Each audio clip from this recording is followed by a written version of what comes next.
Thank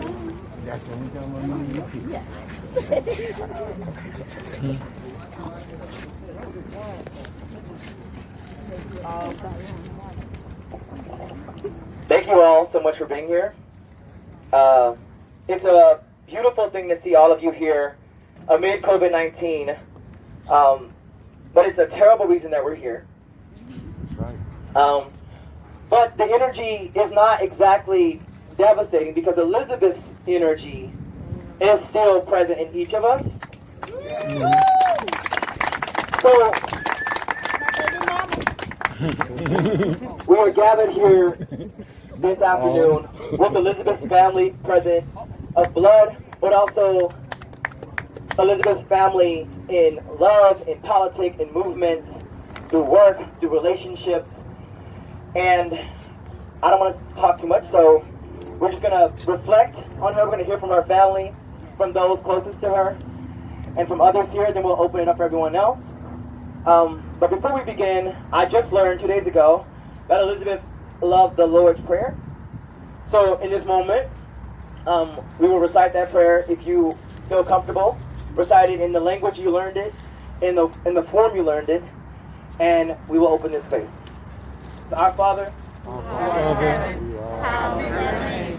Thy kingdom come, your will be done, on earth as it is in heaven. Give us this day our daily bread. Forgive us our sins, and forgive those who sin against us. Lead us not into temptation, but deliver us from evil. For yours is the reign, and the power, and the glory forever. Amen. Amen. So with that, I will ask Elizabeth's sister and daughter, Cynthia, to share.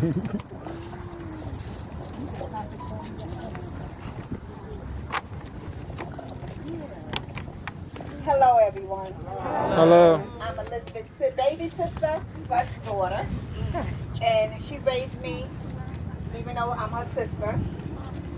I thank every one of you for coming out, because I wanted to include VOCAL.NY York, no matter what, because she spoke about you every day,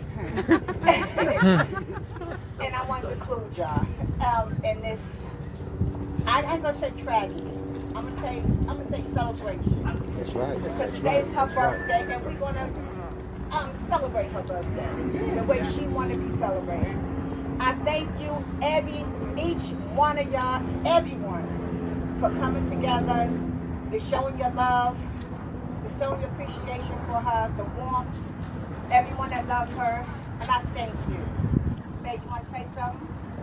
My other sister. Hold on. You gotta say something. Yeah, of course, of course.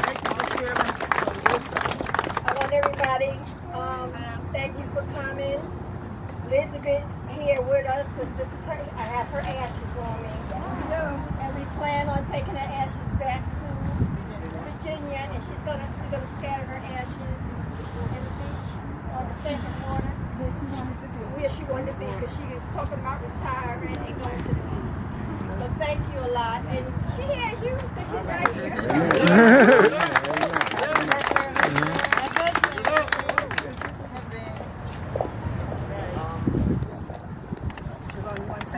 I also want to just thank you so much for that.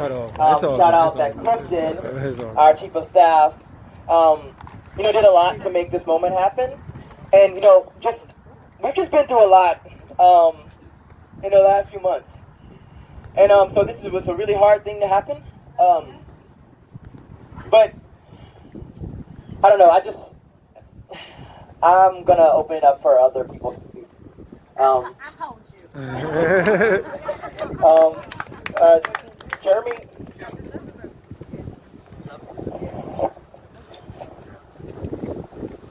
So, shout, raise your hand, but maybe shout if you knew the person we're here for as Elizabeth. Shout, raise your hand if you knew her in the office also as EO. Now shout out, I see some people who knew her for a long time and some people we were in on her long past story, and who's here for Velvet?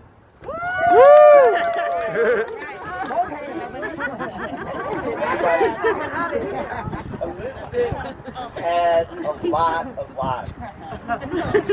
Elizabeth had many, many lives. Elizabeth had an early life, a life where she made her own way long before she should have had to. And when she did that, she took in other people, she took care of herself, and took in other people. She has a sister who says this was also my mother because she raised me. She has family and friends here who say this is where we came down and spent time and where we found ourselves, where we came out, where we said we're gay, where we came out in the identity that we finally made for ourselves. And Elizabeth, as so many of you know, every time you thought you knew every story of hers, some of them were painful. Some of them were fucking hilarious. I apologize, Evelyn, but I wanted the And every time you thought you knew all of them, she had another story. And every time she brought one of those stories, she always reminded you that this is why I do this work. This is why I'm here. And a reporter called, a couple of reporters have called, and, you know, they asked for remarks and what do you want to say? I said, you know, at Vocal, we do community organizing. There's these ways that you organize other people, you talk to them about their self-interest, you try to engage them. But Elizabeth organized people around family. Every single person here, I'm sure, got a phone call from Elizabeth, got 10,000 phone calls from Elizabeth, where she said, how are you? Are you okay? At work, there was never anyone's birthday that could pass that Elizabeth did not come around to all of us. Secretly, you would never, God forbid, you find out she's passing around that card. She secretly got every coworker and any member, anyone in that office to sign it, to make sure you had that. That was important to her, to give people that kind of family. Sometimes when us at work got too busy, she was the one to tell us when some members weren't well. She was the one to say, this is what's going on with somebody. We need to check in with them, right? So through all this, we talk about building power and fighting for justice, and that's what we do. And Lord knows Elizabeth was right there with us, and boy, I could tell you stories of her confronting power. But for her, the most important thing was to build family, because she knew that no matter what, that was the thing that would take care of us. And sadly, she knew that because she had been through enough. She had seen so many people go through enough that she knew the most important thing is that we had that around us. That is the thing that will keep us safe and that will take care of us and make us well, is our family. So, there's a bunch of Elizabeth catchphrases. You know, thank you for coming to work today. Many others.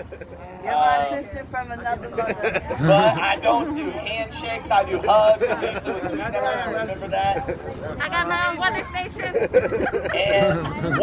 And she said it in all sorts of different ways.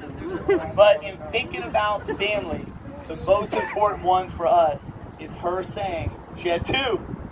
I'm your sister from another mother. And then she just said flat out, we're all family. We're all family. So thank you, Elizabeth. We will all be family. We promise to you we'll be family. We'll be family as we fight to change things so that people don't go through the things that you went through. So that all those people you took in don't go through the things that they went through. And so that all those things you fought for, we all fight for, we won't have to deal with those things anymore. And that everyone will have family and safety and security. So thank you so much, everybody, for being here. And thank you, Elizabeth. I'm going to pass it back to you. Thank you, Jeremy. Ceci from Filter Magazine wrote a piece on Elizabeth because of all of the work that she's done. And when I spoke to her, I really tried to help her understand that, yes, we all have intimate relationships with Elizabeth. She may be our sister. She may be our co-worker. But New York City is, as Jeremy's noting, different and better because of Elizabeth. There are hundreds of people, hundreds, probably thousands of people that Elizabeth has activated. And I can speak with authority because in 2013, it was November 13th, 2013, I was living in a shelter in Upper Manhattan, and Elizabeth knocked on my door. 3 knocks. At a time in my life where I was at the tip of my tongue looking for a way to respond to the world as it was then.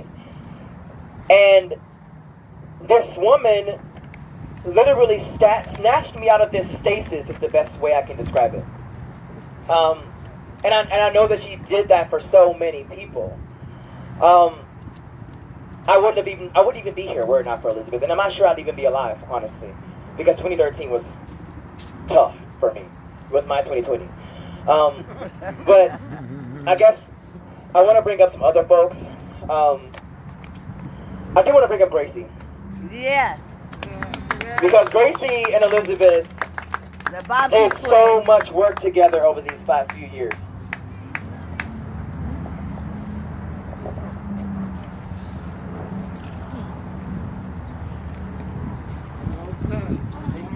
Love you, Gracie. Love you.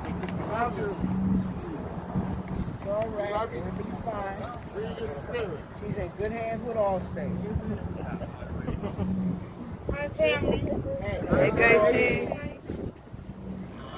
I'm really struggling with this. I really am. My mind and my heart won't let me accept it. My sister embraced me and told me no matter what, I'm family. We were Bonnie and Clyde, and Brick and Crack, And the Boxing Twins. Popeye and Olive Oil. Batman and Robin. You see one, you see the other. My heart just won't let me accept, and I'm really struggling. I mean, I'm telling you from the heart, I am really struggling, trying to accept. It's okay. She's not with us. She's in the presence of the Lord. She's in the presence of the Lord. She's not with us. I'm saying to myself that he called her home because he had another mission for her. That's right. There's another vocal office out there that she needs to set up. You know? And like Jeremy said, Juwanza said, you know, she's come across thousands of people. You just say Elizabeth and they know who you're talking about. Yep. You ain't got to say vocal. You ain't got to say nothing. Just say Elizabeth and they know.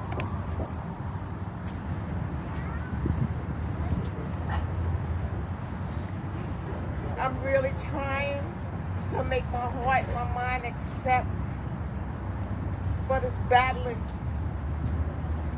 And I'm going to need each and every one of you that's here today to help me through this. I'm begging, help me through this, because I don't know. We here today and we going tomorrow. That's right. And this is the God. It's not the end, it's the beginning. You're amazing, Gracie. We understand. It's not the end, it's the beginning. It's all right. Help me see you.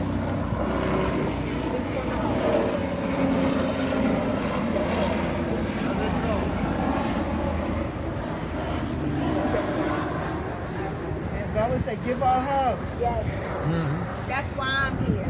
Give her a hug. You know, Velvet. She's here. She's in spirit. She is here. Free yourself. If you believe in God, you know she's right near you. She right here. She's right near you.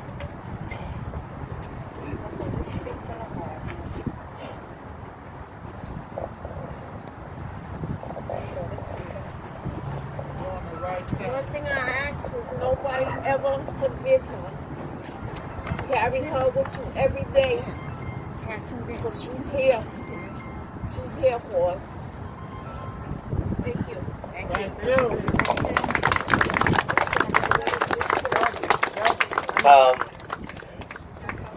The ring. Flowers. I should note that Elizabeth, a lot of folks are wearing the She's So Vocal t-shirt. Elizabeth organized She's So Vocal for women in the organization to find, community among each other. And Flowers, one of our rock star leaders, had an intimate relationship with Elizabeth as well. Elizabeth's my mentor, and I don't say was, I say is, because she's standing with us. She told us to stand and fight for your rights. And we have to fight because we are right. And this is why we win. We fight and we win. And Elizabeth was always there. Every other picture of the banner she made, Gracie paint. She found your talent. She put you to work. She said, you have got to come out here and do this. And I'm like, mother, must I? Yes, you're my sister from another mother. And we're going to go get Cuomo. We're going to go get de Blasio. We're going to go get everybody that needs to be on our side and show them that right is right and the truth shall rise. It can never be right for someone to say, you killed my brother, you killed my sister, and it's normal police procedure. We're changing all that. And Elizabeth was right there in the fray. We were writing a song, as you see. She said, I was at so many demonstrations, and I saw this line of men. I need some women up in here. So here She's So Vocal. And here we are. She's so vocal. She's so vocal. No matter what, you can't shut her up. Cause she's so vocal. She's so vocal. Elizabeth, we love you.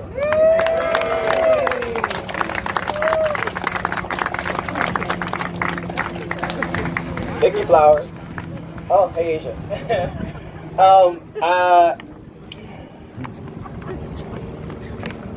I don't want to say too much, but I think that there is a genuine family at 88 4th Avenue in Brooklyn, and I mean, it's actually real. It's actually a family, and there's people in this institution like Elizabeth that really lean into that, and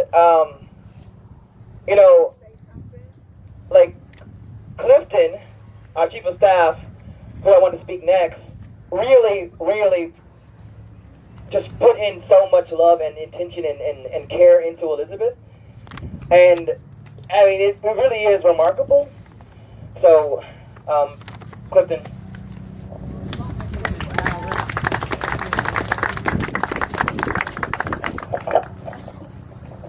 Take down your mask.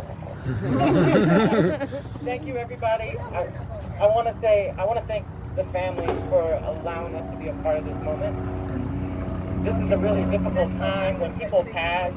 It's a very personal thing, and you all let us all the way in from start to finish, and I really appreciate that. And I guess people remember Elizabeth in their own unique ways. If you knew Elizabeth well, you know that she was one of the sweetest people you'd ever meet. Probably get a cavity after talking to her. But she was also one of the spiciest people you'd ever meet. And she was not afraid of expressing either one of those sides. She was not shy at all. And that's the Elizabeth I'm going to remember. That Elizabeth that would not leave me alone. She would not let me rest. But she also gave me so much love. So much love. And the Elizabeth I will remember is the Elizabeth that always made me so super uncomfortable. She can, it doesn't matter what she did. She'd say, I once made the mistake of getting on the subway with Elizabeth. And I had no idea that she knew everybody on the subway. I had no idea that I'd be there an extra hour trying to love for whatever event we had. And she'd always say it was the end of the day, and she'd kind of circle around the office pretending like she was about to go home. And she'd go, oh, I'm about to go home, I'm going to smoke some weed and pop some champagne. But then when I'd leave the office, I'd find her, she's down the block, and she's at the dry cleaners, and she's laughing with the guy at the dry cleaners. She had nothing washed there, she was just having a conversation because she never met a stranger. And so she, it took her a long time to get home, or to get anywhere. But when she did get somewhere, she'd get there 2 hours early.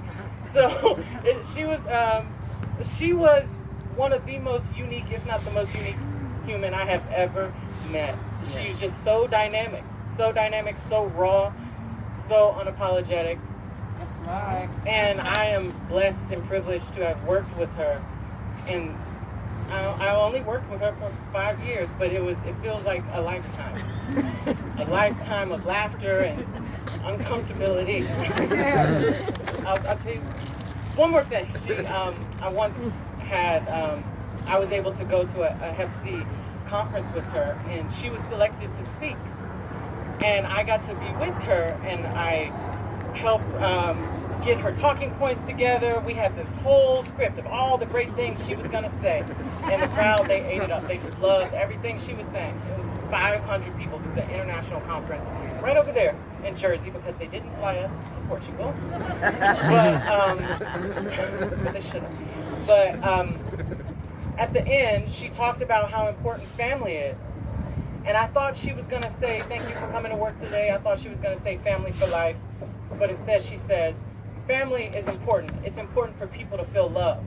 That's why when I'm in a laundromat or a grocery store, I pinch old men on their butts so that I can remind them that they still got it.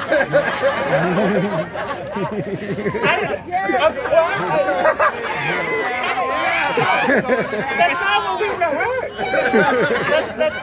That's not what we wrote down. But and they loved her. She was a celebrity for the rest of the conference. She was a celebrity. And that was, again, maybe so uncomfortable. It was so fun. And I guess the last thing I'll think is She's So Vocal. She's So Vocal was Elizabeth's baby. That's right. Yeah. She loved She's So Vocal in every possible way. When we were cleaning out her desk, we found tons of hygiene kits that she made specifically with She's So Vocal to recruit and to support other women that she would meet. And at the beginning, or I don't even know if it was the beginning stages, but at a moment when I had started at the organization, I was really moved by her desire to be so involved with She's So Vocal.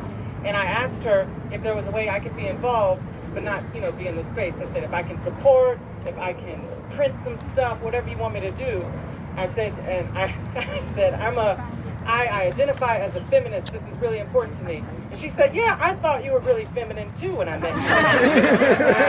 I was like, no, I'm a feminist. She said, yes, I can see. That was my relationship with Elizabeth. That's the Elizabeth that I'm never going to forget. And I know she did that to all of you. So, that's the memory. Her memory will forever live on in Vocal and all of us.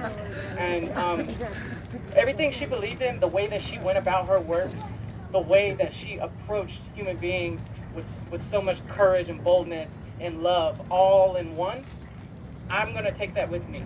That's going to live on, and I'm going to give it to whoever I encounter too. That's my commitment to Elizabeth and her memory. Okay, thank you so much. Thank you. Wow. Vocal has this massive reputation now across New York State politically.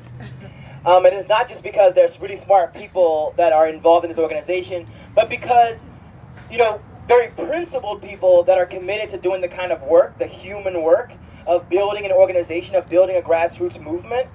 And, you know, no one really in the institution knows that more profoundly than our next speaker, Fred Wright, who worked so closely with Elizabeth for so many years. I mean, I'll let him speak for himself.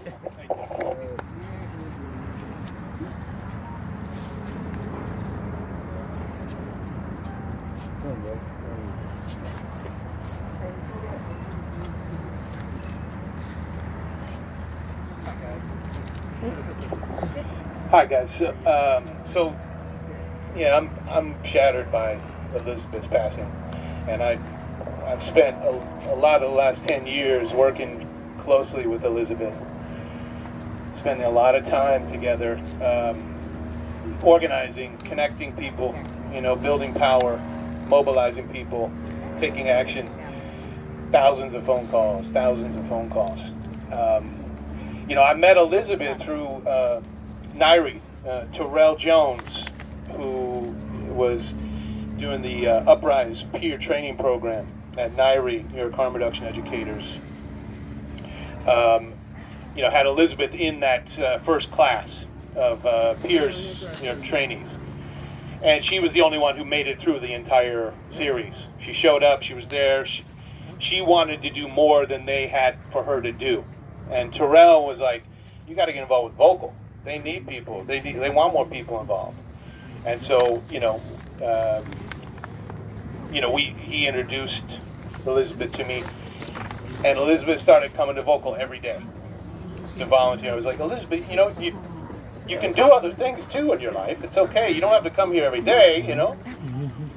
And she said, Fred, this is what I love to do. I'm gonna come. I want to come. It's okay. I mean, I'll be there every day for 8 hours. And I was like, yeah, but Elizabeth, you gotta, you know, don't there things you want to take care of in your life? And Fred, this is what matters to me the most. And to be a magnet for people on the subway. We spent a lot of time on the subway going to do outreach together, and we would have conversations, and I would try to sort of do an organizing training on the spot with her about building power and the concept of that, right? And she just blew that all out of the windows because, I mean, she just had this natural magnetism, like a gift from God, like just this powerful thing that she would talk to. She would say, "What's your name? Who are you?" Like on the subway to a stranger. Fred, have you met him? He's there. Getting cards on the subway, you know, talking to everybody. Everywhere we went together in 2012. We went to after a conference in Portland, Oregon. We went to Vancouver to meet the organizing there, the drug use organizing there. And Elizabeth got up to speak about Vocal and about what we do, and about the importance of building power and having a voice, staying connected, loving each other. And she blew them away. She got a standing ovation from this group of people at the Drug User Resource Center up there in Vancouver. They still talk about it today. And they send their love as well. I mean, it's really, really hard to be in the world and to know that Elizabeth has passed. I mean, she's going to be with me for the rest of my life, as she is with all of us, right? She really is. I mean, there's the spirit of that woman was unrelenting, and ultimately, she definitely could be spicy, and she definitely challenged people, and she pushed hard sometimes, and she had her insecurities and her fears and her pain and her heartbreak. But at the core of that person was this joyous, blasting, powerful sun of love. I mean, she couldn't control it. It was so much, it was just, and we all recognized it. We all know how beautiful and how important that is. And I'm going to carry it with me for the rest of my life. I'm going to carry that with me. She's in my mind, in my heart every day, and I'm really going to miss her. So thank you guys for coming out today. Thank you. Thank you, Fred. Reginald, our board member. Good afternoon, everyone. My first remembrance of Elizabeth was when we're planning a march on Washington back in 2010. And she came into the room and said, you know what, I'm going to sit by you because you smiled at me. Oh, okay. And I know that we went through hepatitis C training together. And I was sitting on the bench afterward. We were at Judson Memorial. I was sitting on the bench in Washington Square Park. He said, come with me. So, I mean, I just kind of knew her. So I went with her. And I was called like the Pied Piper. She would go around to these places and start asking people for pizza. But of course, she knew them all. And I was kind of embarrassed. We said, here, give us some pizza. And so we got pizza. And then we would go to these soap places. You know, they have soap. And she would go in there and say, hey, come in and get your hands washed. I'm like, Elizabeth, I'm really thinking that's way out of my comfort zone. And she said, hey, come, let's do this. So I said, okay. And she always referred to me as her brother from another mother. She always, you're my brother from another mother, my brother from another mother. I ran into her so many times in so many different places. Finally, she said, why don't you come to a vocal meeting? I said, oh, okay. So I went into this meeting, and this meeting was full of all these people who were others, who were the losers, who were the so-called people that we don't want to be around. And I said, wow, there's so much love and power in this room. I need to be a part of this. So since that day, from the very first day, she said, I'm going to sit by you because you smiled at me.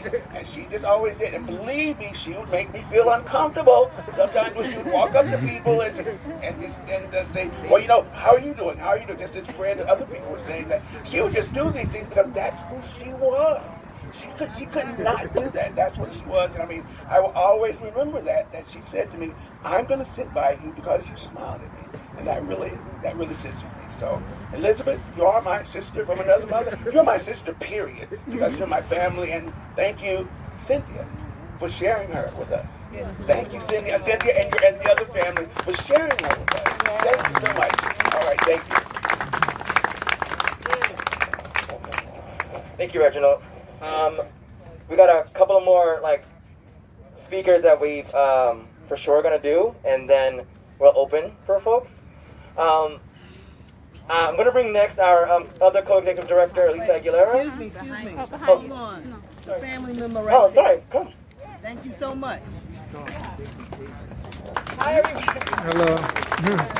Yeah, that's my sister over there. She has a big mouth, but anyway. I never knew her name was Elizabeth until 3 days ago or something like that. Elizabeth. You know, that's how I met her as Velvet, never Elizabeth. So the way I remembered her. She had these ninja shoes. She said, yo, you know, Velvet. I said, don't you remember Velvet? No, I don't remember. She's the female that wore the ninja shoes, right? She said, but if Velvet was here now, she was one of the most nicest person that you would ever want to meet in your life. You know, she was very, authoritative. Mm-hmm. Very authoritative. You know, but she's a very, very, very nice person. You know, and I know if Vel was right here right now, she says, no, why are you walking on these crutches? I had to hop all the way from the train station all the way over here. I said, you know what? I stopped. I walked with this lady right there. And I said, you know what? I stopped and I said, if it wasn't for Velvet, I would not hobble all the way down here. I would be in my house right now, looking at the basketball game or something else different, you know. But to say the least, she was well loved. I love Velvet regardless of those ninja shoes. But, you know, I send my love and condolences to the family. I haven't seen Cynthia in, forever. You know, and thank you. God bless the family. Thank you. And I was just bringing up Elisa. Here we go. Hey everybody. Hi. My condolences. Elizabeth was so loved. I loved Elizabeth. She knew how to drive me crazy, and then I also learned how to drive her crazy. And I would do it intentionally, and she goes, why are you doing this to me? And I said, just to drive you crazy. And I loved messing with her because she'd always get a big reaction, and she'd always, I would always mess with her about how her desk was full of Sprite bottles, and she was always super stressed out whenever Jason or Paulette or Juwanda were making her late to a meeting. She hated that. And so, it's funny, I see some of the memorials, people are like, oh, she's such a sweet lady. I was like, I don't know, sweet lady when I used to describe Elizabeth, but she made us laugh in the office every single day. I'll miss her completely. She was like one of my favorite parts about going to work is seeing her. And she used to have, I don't know how she managed it, but before, when Jeremy and I became co-directors, we didn't have our own office. But Elizabeth had her own private office. She was the only person in the organization that had her own office. Partly is because she talked so much at work to everybody that it was impossible for anybody to get any work done unless we gave her her own private office. And even so, she kept the door open, and anytime because the copy machine was over there, if you were going to the copy machine, she'd talk your ear off. She said, "You want to go get scallops?" I was like, "Where are we going to get scallops?" She goes, "I got a secret hookup at the Chinese spot. They don't have scallops on the menu, but they got scallops for me." All right, let's go get some scallops. And I always knew Elizabeth from the first day I started working at Vocal, but it wasn't really until I became her boss or that I really got to have a new side of her. And I could tell like the day that happened, she sort of took a new approach to me. She's like, "Let me butter this lady up a little bit. Let me be extra nice to her." So I welcomed more time with Elizabeth. And, we used to, as somebody who was like in charge of HR, you can imagine Elizabeth sometimes ruffled some feathers and did things in her own way. And we'd always have conversations about it. And she'd always say, "Elisa, you help me be more professional at work. You're going to teach me how to talk to people." And, the thing I want Elizabeth to know, and I hope she knows, is that, she also taught me a lot about how like, a lot of that stuff is bullshit, a lot of that stuff is classist and sexist, and it's not the type of organization that we want, Elizabeth, we were able to, we had sort of these like, okay, we're going to evaluate people by this, and what are your outputs and metrics? And all that was out the window with Elizabeth because she did things in her own way, and she met people and brought people in, probably more people than any other organizer in this organization. And she didn't listen to the way that, like, the proper way to do it. She had her own way, and that's just so special. I don't think anybody could ever replicate that. You can say all her catchphrases, but the way she said them, even though she knew she said, I was like, "You tell me the same story every day." At Boom Health, she came to Boom Health and snatched me up. And ever since then, she's been my baby mama.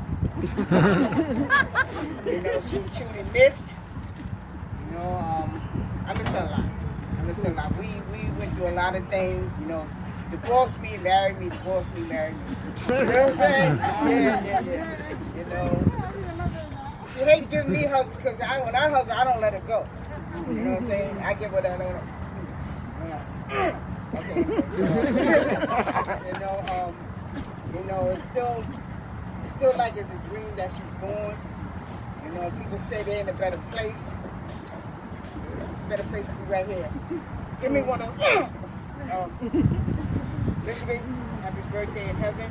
You will be truly missed. And it's your baby mama.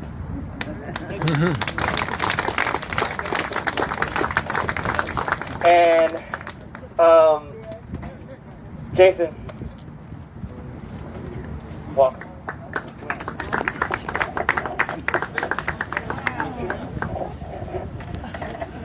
Hey everyone, I'm just going to be brief and just share a quick story about just coming up here today. And I was riding on the train, and the train is like silent. Everyone's kind of like in their own space, in their own zone.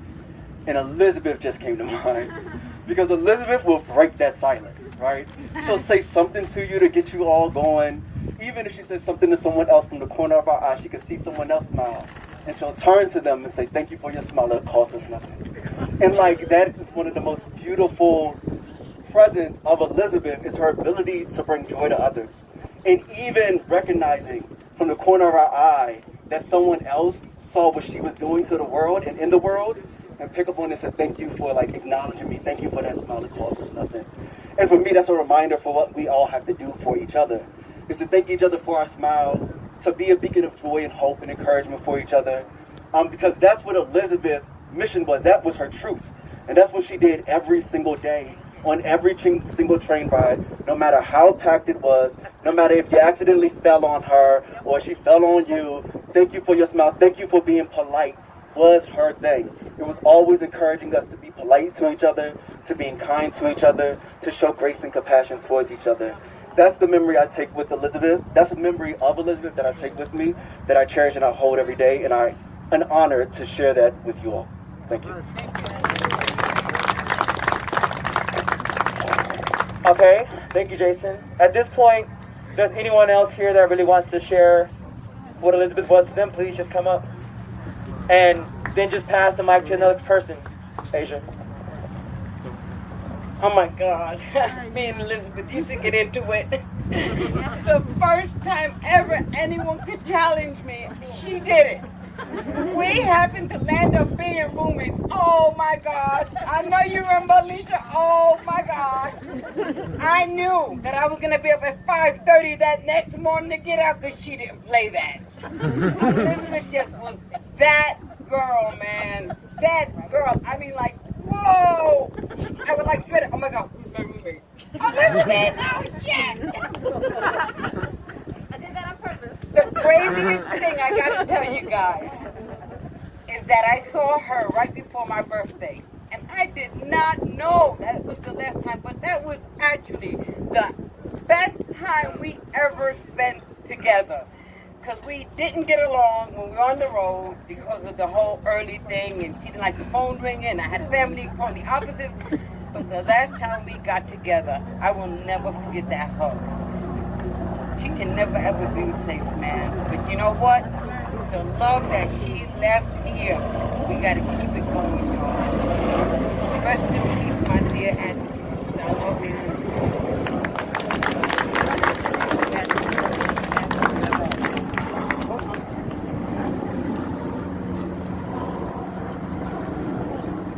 I just want to say that everything that we have heard today, all of the things that you have said about Elizabeth, makes Elizabeth who she was. Elizabeth was a lady who took the road less traveled. Everyone else went this way, but she went that way. And it's those type of people who do that that make a difference. That is not afraid to say to someone, "You enough. You are enough." And that's the thing about empowering, being empowered. She empowered me. Teach me about this word, empowerment. How to empower other women. Being in the shelter. I was in the shelter. I was homeless. Walked around, made fun of. And she let me know. But it's all right. She was enough with all that. We came out with She's So Vocal, and it was just great. We went to the movies. See Hidden Figures, and I was like, guess what, y'all? We're Hidden Figures. We're Hidden Figures, because it's like, when they say Hidden Figures, I was thinking it's something else. I didn't know what it is. Yeah. And I was like, yo, She's So Vocal. We are the Hidden Figures. And it was just, Okay. Yeah, oh, that's good. I was really speechless the last time I You're right. You're right. That's gonna cost you a long lot. Sure. If we can find it. That was no way to tell me. Bye.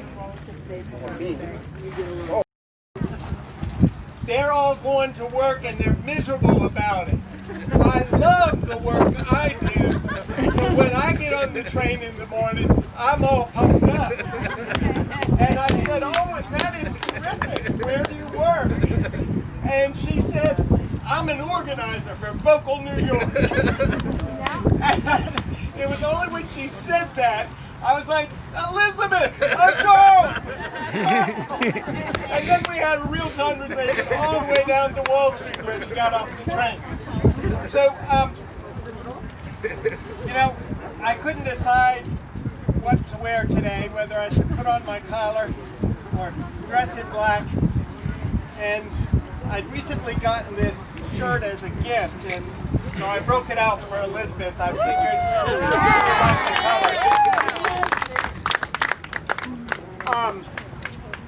but I did bring my Bible with me because I wanted to share with you a chapter from the Psalms, and it's the 91st Psalm. And I want you to know that I have only read this psalm at 4 memorials. One for Bostic, one for Capistani, one for Derek, an organizer at Housing Works, and then at my life partner Keith's funeral. And I dubbed it then the Psalm for the AIDS warrior. And if there's somebody who was a warrior and earned this psalm, it was Elizabeth. It's the 91st Psalm.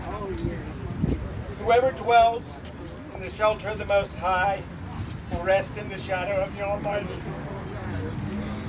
They say of the Lord, He is my refuge and my fortress, my God, in whom I trust. Surely He will save you from the fowler's snare and from the deadly pestilence. He will cover you with His feathers, and under His wings you will find refuge. His faithfulness will be your shield and rampart. You will not fear the terror of night, nor the arrow that flies by day, nor the pestilence that stalks in the darkness, nor the plague that destroys at midday. 1,000 may fall at your side, 10,000 at your right hand, but it will not come near you. You will only observe with your eyes and see the punishment of the wicked. If you say, the Lord is my refuge, and you make the Most High your dwelling, no harm will overtake you. No disaster will come near your tent, for He will command His angels concerning you, to guard you in all your ways. They will lift you up in their hands, so that you will not strike your foot against a stone. You will tread on the lion and the cobra. You will trample the great lion and the serpent. Because they love me, says the Lord, I will rescue them. I will protect them, for they acknowledge my name. They will call on me, and I will answer them. I will be with them in trouble. I will deliver them and honor them. With long life, I will satisfy them and show them my salvation. Thank you.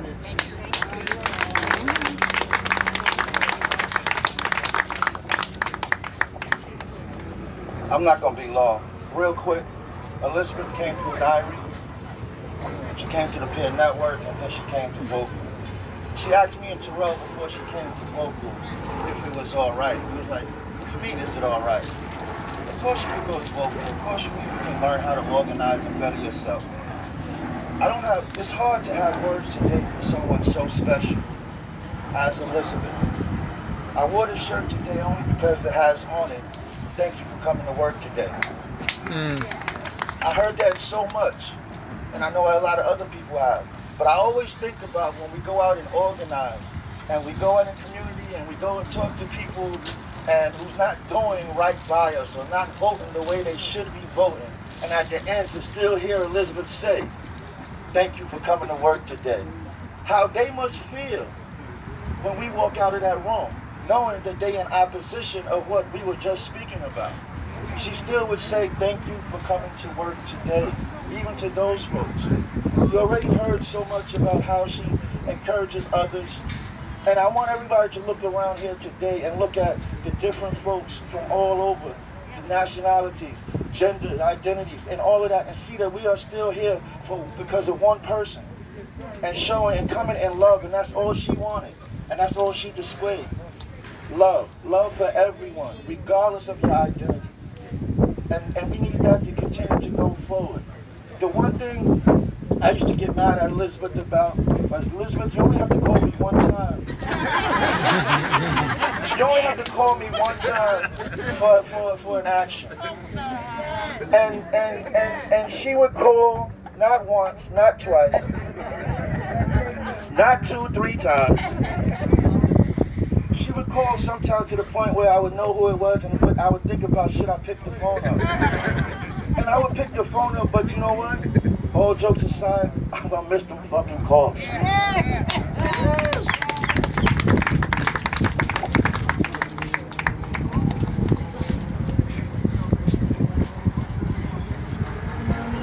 I knew Elizabeth roughly in the last 6 or 7 years. Traveled with Vocal New York to Albany numerous times. WIGO, which stands for Richard Godfrey, who, as you know, looks like Steven Spielberg, has stated, well, no, it wasn't him who stated I plan to live in Albany. Some people have said that, and I've been there numerous times. Not only with Vocal New York, but other organizations, groups, and individuals. But WIGO wanted to run a bus to Albany. I told him I can't help you pay for it. He said you don't have to because this will be, I don't think this will be successful without you. So yes, again, it was good for years. I attend meetings at the office, which was at 84th Avenue, 88th, when I was going to 84th Avenue. I thank you for those venture cards and the conference stipend money because it gave me another way to hoard money and make my mother jealous. That's another story. It would be nice if she could have been here because I had birthday to her, but the birthday party was not home Memorial.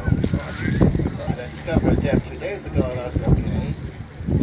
And 2 days ago, and I heard she would be turning 61 today. Because I head over here because I had originally planned to join FLAG, Flower Lovers Against Corruption, which led by Alicia Boy in Brooklyn.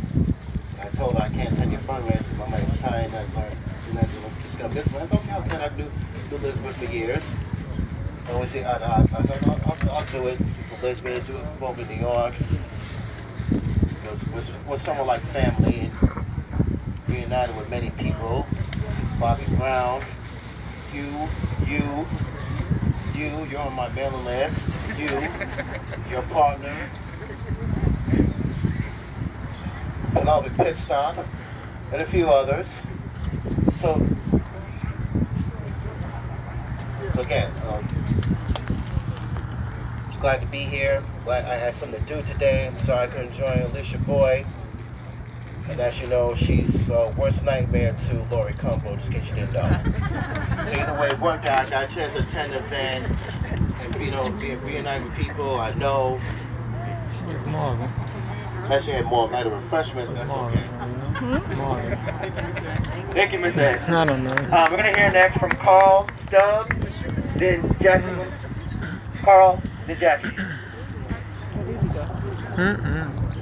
Oh, okay, got you. I'm going to miss Tony. You look like Tony, right? You look like me.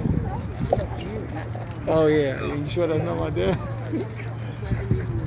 I don't know where I want to start, but I want to say that Elizabeth was one of my best people out there in Vocal. Every day, me and her would get into it. I don't think we fight. I don't care what she did. She used to call me and say, Carl, get everybody together. Okay, we're going out there.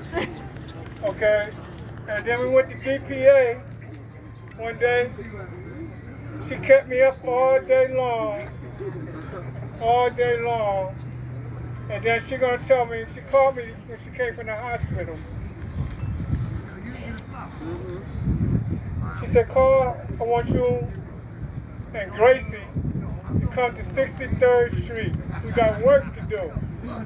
And I didn't know what to do, so I called Lisa and I called Clifford. And I said, no, she's supposed to be going to Virginia. She never went to Virginia. I love y'all. I love you. Love you too, Carl.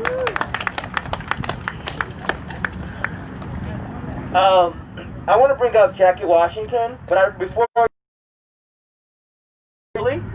and I watched her work with Jackie through our organizing all the time, and then Jackie started to do her own studies.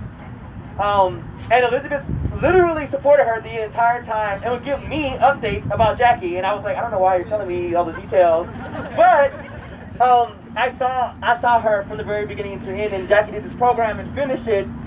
And the day that it happened, Elizabeth was celebratory all day at the office. Jackie was not there, and I was like, she really, really cared that this woman did this work and they had this relationship. And she had us all sign a card. Come on, Jackie. She became a chef.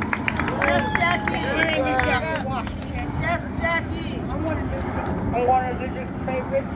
She encouraged me to go on as a woman. She showed me what a woman was, and she said, if we stop now, we're going to lose out. That's right. She pushed me all the way through. She saw me through my graduation, and she was there for me. No one else was there, but she was there. And she said, Jackie, now go on. And now I have my license to cook. Yeah. Congratulations. And she encouraged me to keep going, and I'm still going. I thank y'all for having me here. Thank you, Jackie.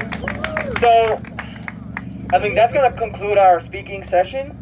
But again, on behalf of Vocal New York, on behalf of Elizabeth and myself, oh wait, sorry, my bad, come on. Hello everyone. I'm gonna keep this short, but when I heard about Miss Elizabeth passed away, it tore me apart. So she was like a mother to me, and when she looks at you like when she gives you that look, you better step up, because she was my mother, and my grandma used to do the same thing to me. So I wasn't up. I'm going to keep it short, but I thank everybody for coming. And Miss Elizabeth, wherever you open up in heaven, I know you're looking down at us. We'll keep your vocal strong, no matter where you are. We're all going to be there for you, even you in spirit. God bless you, Elizabeth. We love you and we miss you.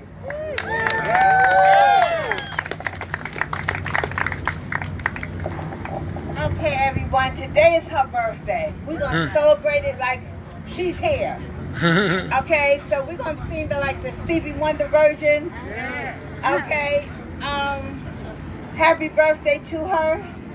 And we're going to sing her, let her know that we love her every step of the way. And I love you, Reginald.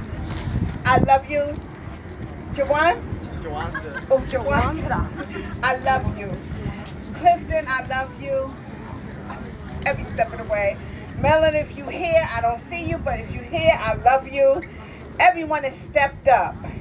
I love you. Jeremy, she's kept you family regardless. You family, because she talked to you about you, but you family, whether you like it or not, you family. You like it or not. That's right. So, I want everybody to sing the Stevie Wonder version of Happy Birthday to You, Velvet. We love you. We love you. We love you. So let's start singing.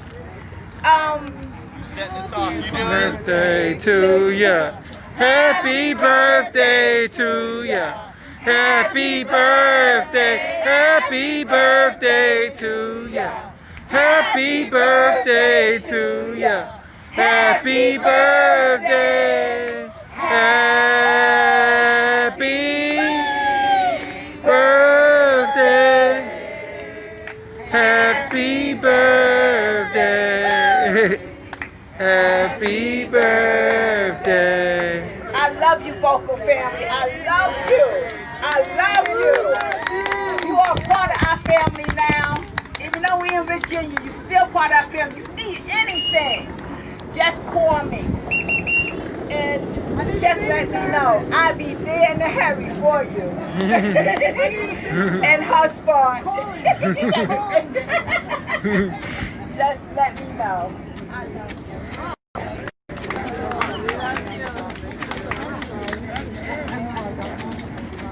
All right, now it's just time to tell stories of Elizabeth. Everybody. We got snacks. Hopefully we still got some snacks. We got some water. Oh, sorry. We got it. Yeah. Oh. All right, someone got it. All right. Which way? Who look? Line up on the pit. Line up. All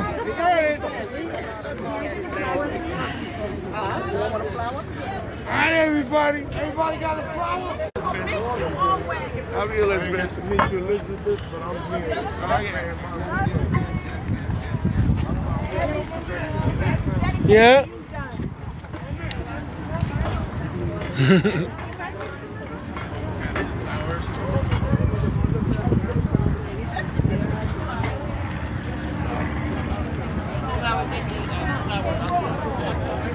No,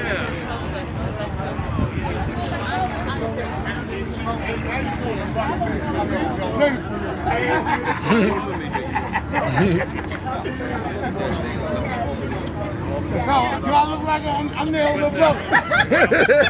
I'm on the older brother. Oh! He ain't from Harlem. He from Brooklyn. You look like Biggie.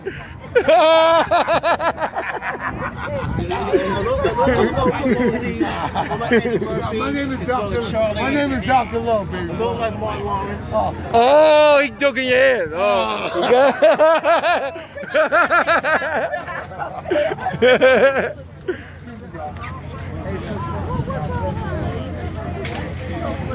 No. She was She was talking. She was talking. That's the little brother. No, it wasn't. Nice send off. I love that. Because, man, I was looking at the table like, all these damn flowers, what y'all gonna do? So I took to your sister. Hey, yo, one thing. Good idea. Yo, but Not enough for the long. That's my bad. Not enough. Good idea. Not enough for a Long Island. I get Long Island. I'll give me a pack of shoes and I'm joking.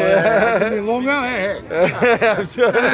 No, but yo, I thought about it because I seen all the flowers on the. So that's good. I'm glad I do.